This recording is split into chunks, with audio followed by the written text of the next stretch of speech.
ಶ್ರೀ ಗಣಪತಿ ಶಾರದಾ ಗುರುಭ್ಯೋ ನಮಃ. ಶ್ರೋತೃಗಳಿಗೆ ಸ್ವಾಮಿ ಶ್ರೀ ದಯಾನಂದ ಸರಸ್ವತಿ ಇವರು ರಚಿಸಿರುವ ವೇದ ಭಾಷ್ಯಗಳ ಕನ್ನಡ ಭಾಷಾಂತರವನ್ನು ಆಧರಿಸಿ ಯಜುರ್ವೇದ ಮಂತ್ರಗಳ ಅರ್ಥವನ್ನು ಅರಿಯುವ ನಮ್ಮ ಸಣ್ಣ ಪ್ರಯತ್ನಕ್ಕೆ ತಮಗೆ ಆದರದ ಸ್ವಾಗತ. ಈ ಭಾಗದಲ್ಲಿ ನಾವು ಪ್ರಥಮ ಅಧ್ಯಾಯದ ಎರಡನೆಯ ಮಂತ್ರದ ಅರ್ಥವನ್ನು ಅರಿಯುವ ಪ್ರಯತ್ನವನ್ನು ಮಾಡೋಣ. ವಸೋಹೋ ಪವಿತ್ರಂ ಎಂಬ ಈ ಮಂತ್ರದ ಋಷಿಯು ಪರಮೇಷ್ಠಿ ಪ್ರಜಾಪತಿ, ಯಜ್ಞವೇ ಸ್ತುತಿಸಲ್ಪಡುವ ದೇವತೆ, ಸ್ವರಾಟ್ ಅರ್ಷಿತೃಷ್ಟು ಛಂದಸ್ಸು ದೈವತ ಸ್ವರ.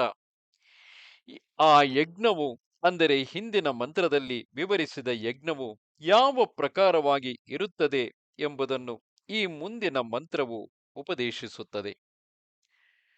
ವಸೋಹೋ ಅಂದರೆ ಯಜ್ಞವು, ಪವಿತ್ರಂ ಅಂದರೆ ಪವಿತ್ರಗೊಳಿಸುವ ಕರ್ಮವು ಅಸಿ ಆಗಿದೆ.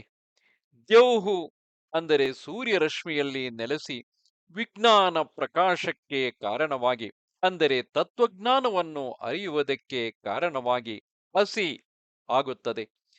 ಪೃಥಿವಿ ಅಂದರೆ ವಾಯುವಿನೊಡನೆ ಸೇರಿ ಎಲ್ಲ ದೇಶಗಳಲ್ಲಿಯೂ ಎಲ್ಲ ಪ್ರದೇಶಗಳಲ್ಲಿಯೂ ಹರಡಿಕೊಳ್ಳುವಂತಹದು ಅಸಿ ಆಗಿದೆ. ಮಾತರಿಶ್ವನಃ ಅಂದರೆ ಅಂತರಿಕ್ಷದಲ್ಲಿ ಶೀಘ್ರವಾಗಿ ಸಂಚರಿಸುವ ವಾಯುವಿನ ಘರ್ಮಃ ಅಗ್ನಿಯ ತಾಪದಿಂದ ಕೂಡಿ ಶುದ್ಧಿಕಾರಕವಾದುದಾಗಿ ಅಸಿ ಅಂದರೆ ಆಗುತ್ತದೆ. ವಿಶ್ವದಾಹ ವಿಶ್ವವನ್ನು ಧರಿಸುವುದಾಗಿ ಅಸಿ ಆಗುತ್ತದೆ. ಪರಮೇಣ ಪ್ರಕೃಷ್ಟವಾದ ಸುಖದಿಂದ ಕೂಡಿದ ಧಾಮ್ನ ಸುಖದ ನೆಲೆಯಿಂದ ಬ್ರಹ್ಮಸ್ವ ಸುಖವನ್ನು ವೃದ್ಧಿಗೊಳಿಸುತ್ತದೆ. ಮ ಅಂದರೆ ಇಲ್ಲಿ ಬೇಡ, ನಿಷೇಧಾರ್ಥದಲ್ಲಿ ಬೇಡ ಎಂದು ಹೇಳುತ್ತಿರುವುದು.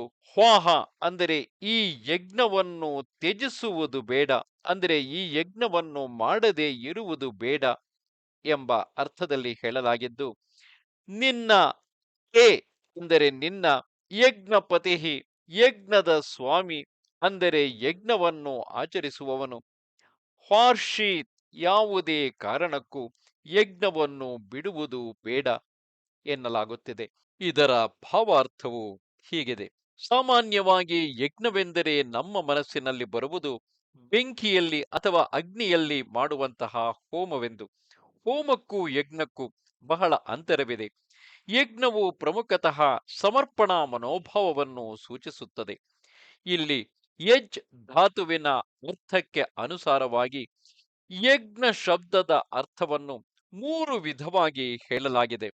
ಮೊದಲನೆಯದಾಗಿ ಐಹಿಕ ಮತ್ತು ಪಾರಮಾರ್ಥಿಕ ಸುಖದ ಪ್ರಾಪ್ತಿಗಾಗಿ ವಿದ್ಯಾವೃದ್ಧರು ಅಂದರೆ ವಿದ್ಯಾವಂತರಾದವರು, ಜ್ಞಾನವೃದ್ಧರು ಅಂದರೆ ಜ್ಞಾನವಂತರಾದವರು, ಧರ್ಮವೃದ್ಧರು ಆದ ಉತ್ತಮ ವಿದ್ವಾಂಸರನ್ನು ಸತ್ಕರಿಸುವುದು. ಇದು ಯಜ್ಞದ ಮೊದಲ ಅರ್ಥವಾಗಿದೆ. ಅಂದರೆ ಯೋಗ್ಯರಾದಂತಹ ವಿದ್ಯಾವಂತರು ಅಥವಾ ಜ್ಞಾನವಂತರಿರಬಹುದು ಅಥವಾ ಧರ್ಮಿಷ್ಠರಾದವರಿರಬಹುದು. ಇಂತಹ ವ್ಯಕ್ತಿಗಳ ಸಂಘವನ್ನು ಮಾಡುವುದರಿಂದ ಆ ಸತ್ಸಂಗವನ್ನು ಯಜ್ಞದ ಮೊದಲ ರೂಪವೆಂದು ಹೇಳಲಾಗಿದೆ. ಅದೇ ರೀತಿಯಾಗಿ ಎರಡನೆಯದಾಗಿ ಪದಾರ್ಥಗಳ ಗುಣಗಳ ಸಂಯೋಜನೆ ಮತ್ತು ಅವುಗಳ ವಿರೋಧವನ್ನು ಚೆನ್ನಾಗಿ ಅರಿತು ಶಿಲ್ಪ ವಿದ್ಯೆಯನ್ನು ಪ್ರತ್ಯಕ್ಷಪಡಿಸಿಕೊಳ್ಳುವುದು.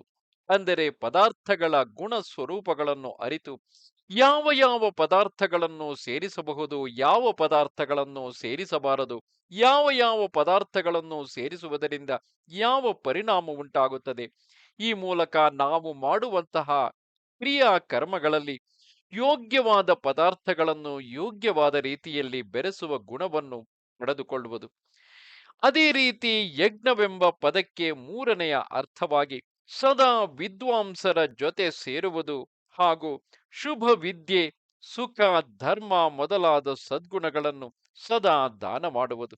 ಅಂದರೆ ಸತ್ಸಂಗ ಮಾಡುವುದರೊಂದಿಗೆ ನಮ್ಮಲ್ಲಿ ಇರುವಂತಹ ವಿದ್ಯೆ, ಅದು ಮತ್ತೊಬ್ಬರಿಗೆ ಶುಭವನ್ನು ಉಂಟು ಮಾಡುವಂತಹ ವಿದ್ಯೆ, ಸುಖ ಮತ್ತೊಬ್ಬರಿಗೆ ಸಮಾಜಕ್ಕೆ ಸುಖವನ್ನು ಕೊಡುವಂತಹದ್ದು, ಸಮಾಜದಲ್ಲಿ ಧರ್ಮವು ನೆಲೆಸುವಂತೆ ಮಾಡುವಂತಹದ್ದು ಹಾಗೂ ಯಾವುದು ಧರ್ಮವು ಅಂತಹ ಗುಣಗಳನ್ನು ಪರಸ್ಪರ ಮತ್ತೊಬ್ಬರೊಡನೆ ಹಂಚಿಕೊಳ್ಳುವುದು ಇವೆಲ್ಲವನ್ನು ಎಜ್ ಧಾತುವಿನ ಅರ್ಥವಾಗಿ ತಿಳಿಸಲಾಗಿದೆ. ವಿದ್ಯಾವಂತರಾದ ಮನುಷ್ಯರನ್ನು ಕುರಿತಾದ ಉಪದೇಶ ಅಂದರೆ ಈ ಮಂತ್ರದ ಉಪದೇಶ ಈ ರೀತಿಯಾಗಿ ಇದೆ. ವಿದ್ವಾಂಸರಾದ ಜನರೇ, ಯಜ್ಞವು ಅತ್ಯಂತ ಪವಿತ್ರ ಕಾರಕವಾದುದು. ನೆನಪಿರಲಿ, ಇಲ್ಲಿ ಯಜ್ಞವೆಂದರೆ ಸಜ್ಜನರೊಡನೆ ನಡೆಸುವ ಸತ್ಸಂಗವಿರಬಹುದು, ಅಥವಾ ಆ ಸತ್ಸಂಗದ ಮೂಲಕ ಸದ್ಗುಣಗಳನ್ನು ಸಮಾಜದಲ್ಲಿ ಹಂಚಿಕೊಳ್ಳುವುದಿರಬಹುದು.